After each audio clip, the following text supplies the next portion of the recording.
क्या आप जानते हो वीज़ा ऑफिसर आपकी बैंक स्टेटमेंट में क्या देखता है?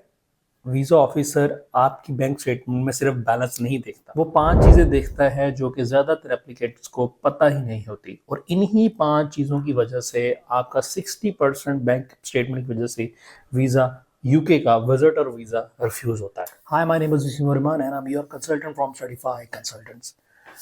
वीज़ा ऑफिसर बेसिकली क्या देखता है? इनकम का पैटर्न, क्या इनकम रेगुलर है या irregular?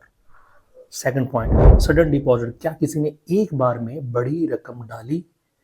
Third point, transaction behaviour, क्या स्पेंडिंग कॉन्सिस्टेंट है या फिर एवं ही मुंह उठा के आप लोग डिपॉजिट किए जा रहे हो? और फोर्थ पॉइंट जो है वो फाइनेंशियल स्टेबिलिटी है, कितने टाइम से अकाउंट एक्टिव है? और पांचवी बहुत इंपॉर्टेंट, सोर्स ऑफ फंड्स, ये पैसे कहाँ से आए? अभी मैं आपको एग्जांपल से समझाता हूँ। एक बंदे ने वीज़ा अप्लाई किया है और 1 महीना उसने बैंक स्टेटमेंट चलाई। उसने सोचा कि यार अभी मेरे अकाउंट में 20-25 लाख रुपए पड़ा है, तो मैं ऐसा करता हूँ किसी फ्रेंड से 20-22 लाख रुपए उधार लेके 50 लाख रुपए बैलेंस कर देता हूँ। और महीना पहले से उसने ट्रांजेक्शन कर दी, कोई 20 या 22 लाख रुपए की एकदम से सडन डिपॉजिट हो गया, राइट?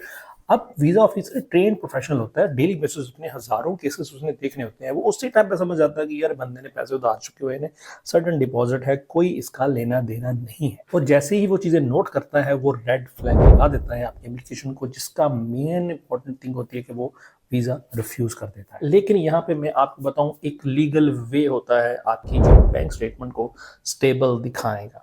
बहुत सारे लोगों को ये पता ही नहीं है कि बैंक स्टेटमेंट स्टेबल कैसे करते हैं, जिसमें प्रोफेशनल बिजनेसमैन की स्टेटमेंट कैसे बनानी है, एम्प्लॉयर की बैंक स्टेटमेंट कैसे बनानी है, शॉपकीपर है उसकी बैंक स्टेटमेंट कैसे बनानी है, कोई मतलब छोटी मोटी डिस्पेंसरी चलाता है उसकी स्टेटमेंट कौन सी बनानी है। तो जितने भी लोग हैं, हर बैंक बंदे की बैंक स्टेटमेंट का तरीकाकार अलग होता है, और इसलिए वीजा ऑफिसर को बैंक स्टेटमेंट के लिहाज से कन्विंस करना बहुत ज़रूरी होता है। और ये आपका मेन पॉइंट है वीज़ा ऑफिसर को जो है वो उससे वीज़ा हासिल करना। इसलिए मैं हमेशा अपने क्लाइंट्स को, अपने जितने भी लोग हमारे से वीज़ा करवाते हैं, जब भी वो लेकर आते हैं अपनी बैंक स्टेटमेंट बनी होती है, कहते हैं सर हमारा कल वीज़ा अप्लाई कर लो, बट हम उनकी बैंक स्टेटमेंट देख के मोस्टली रिजेक्ट करते हैं क्योंकि उनकी बैंक स्टेटमेंट का पैटर्न ठीक नहीं होता।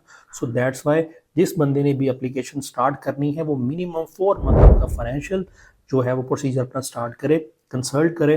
जो वीज़ा अप्लाई करना चाहते हैं हमारे थ्रू या किसी और के थ्रू, कम से कम वो हमारे साथ कंसल्ट करके अपनी बैंक स्टेटमेंट का पैटर्न ठीक करवा लें। तो जो भी लोग अपना visa, UK visitor visa apply करना चाहते हैं, थ्रू स्टडीफाई दिए गए नंबर पे आप रब्ता कर सकते हैं। 100% हमारा सक्सेस रेट चल रहा है, और इस टाइम यूके का वीज़ा रेशो भी अच्छी चल रही है फॉर द विजिटर वीज़ा के लिए।